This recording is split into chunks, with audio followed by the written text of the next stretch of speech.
രാവിലെ എഴുന്നേറ്റ് മുറ്റത്തിറങ്ങി നോക്കിയപ്പോൾ ഉണ്ട് അമ്മ നല്ല മഴയൊക്കെ പെയ്തതല്ലേ, അതുകൊണ്ട് 2-3 ചെമന്തികളൊക്കെ മാറ്റി നട്ടിട്ടുണ്ട്. രാവിലെ എന്നും എനിക്കൊരു 8 മണിയാകുമ്പോൾ ഓൺലൈൻ ക്ലാസ് ഉണ്ട്. അപ്പോൾ അത്യാവശ്യം ഒരു 6 മണിയൊക്കെ ആകുമ്പോൾ തന്നെ എണീക്കാറുണ്ട്. എന്നാലേ ഫ്രഷ് ആയിട്ട് ക്ലാസ് അറ്റൻഡ് ചെയ്യാൻ പറ്റുള്ളൂ. രാവിലെ ഒരു 6 മണിയൊക്കെ ആകുമ്പോൾ അത്യാവശ്യം നല്ല തണുപ്പുണ്ട്. പോരാത്തതിന് നല്ല മഴയല്ലായിരുന്നു ഇന്നലെയൊക്കെ.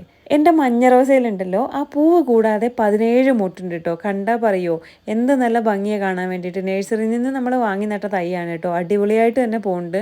അല്ലെങ്കിൽ റോസ് വാങ്ങിയതൊക്കെ അത്യാവശ്യം നല്ല രീതിയിൽ തന്നെ പിടിച്ചിട്ടുണ്ട് കേട്ടോ. യൂട്യൂബിൽ ഒരു വീഡിയോ കണ്ടിട്ട് അച്ഛൻ നമ്മുടെ മിനി റോസയിൽ ചെറിയൊരു കമ്പ് റോസ അല്ലാത്ത കളർ പൂവുണ്ടാകുന്ന റോസ കമ്പ് നട്ടായിരുന്നേ. ബഡ് ചെയ്ത് പിടിപ്പിച്ചു. അതെന്തായാലും സക്സസ്ഫുൾ ആയിട്ടുണ്ട്, നട്ടു നന്നായിട്ട്. ഇതാണ് പുതിയതായിട്ട് പിടിച്ച കഴുത്ത്. അങ്ങനെ ജോലിക്ക് പോകാൻ വേണ്ടിയിട്ട് റെഡിയായി. ഇഷ്ടമില്ലാത്ത ബ്രേക്ക്ഫാസ്റ്റ് ഒക്കെ ആണെങ്കിൽ, പ്രത്യേകിച്ച് പുട്ടും പഴമൊക്കെ ആണെങ്കിലേ എനിക്ക് രാവിലെ അധികം അങ്ങോട്ട് ഹെവി ആയിട്ട് കഴിക്കുന്നത് ഇഷ്ടമല്ല. രാവിലെ ഒരു കടുങ്കാപ്പി കുടിച്ചാൽ പിന്നെ ഒരു 10-11 മണി വരെ അങ്ങനെ പൊക്കോളൂ. അപ്പോൾ ആ ഒരു സമയത്ത് ഞാൻ ഇതുപോലത്തെ അങ്ങനത്തെ വല്ല ബ്രേക്ക്ഫാസ്റ്റും ആണെങ്കിൽ ഇതുപോലെയുള്ള ജ്യൂസും വല്ല മുട്ടയൊക്കെ കഴിച്ച് അഡ്ജസ്റ്റ് ചെയ്യുവേ.